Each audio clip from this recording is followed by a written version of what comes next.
एक गांव में एक गरीब किसान रहता था। उसका नाम रहमत अली था। उसकी 4 बेटियां थी और वही उसकी पूरी दुनिया थी। बेटियां के नाम थे ज़ैनब, आयशा, फतिमा और मारिया। रहमत अली अपनी बेटियों से बहुत प्यार करता था, लेकिन उसके दिल में हमेशा एक डर रहता था कि वो उन सबका भविष्य कैसे सुधारेगा। ज़ैनब सबसे बड़ी थी, समझदार और सब्र वाली। वो घर के काम में अपनी माँ का हाथ बताती और छोटी बहनों का ख्याल रखती थी। आयशा हमेशा हंसने वाली और बातों से सबको खुश करने वाली थी। मुश्किल वक्त में भी वो मुस्कुराना नहीं भूलती थी। फतिमा बहुत तेज दिमाग की थी। यूस पढ़ने लिखने का बहुत शौक था।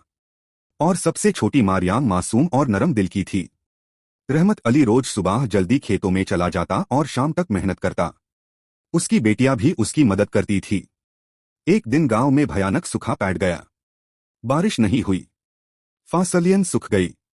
लोगों के घरों में खाने की कमी होने लगी। रहमत अली बहुत परेशान हो गया। उससे समझ नहीं आ रहा था कि क्या करे। तब ज़ैनब ने कहा, अब्बा जान, आप चिंता मत कीजिए, हम सब मिलकर कोई ना कोई रास्ता जरूर निकालेंगे। फतिमा ने कहा, हम गांव के लोगों के लिए काम कर सकते हैं, जैसे कपड़े सिलना या खाना बनाना। आयशा मुस्कुराते हुए बोली, और मैं सबको हंसाऊंगी ताकि वो अपनी परेशानी भूल जाएं। सब हंस पड़े।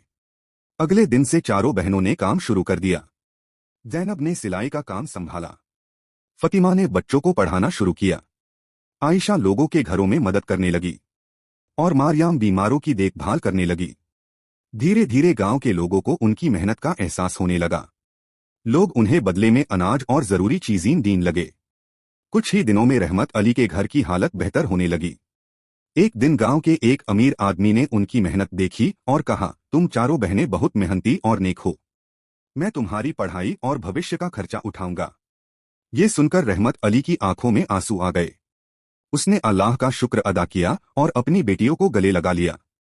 वक्त गुजरता गया और चारों बहनें अपने अपने क्षेत्र में सफल हो गई। उन्होंने न सिर्फ अपने पिता का नाम रोशन किया, बल्कि गांव के लोगों की जिंदगी भी बेहतर बना दी।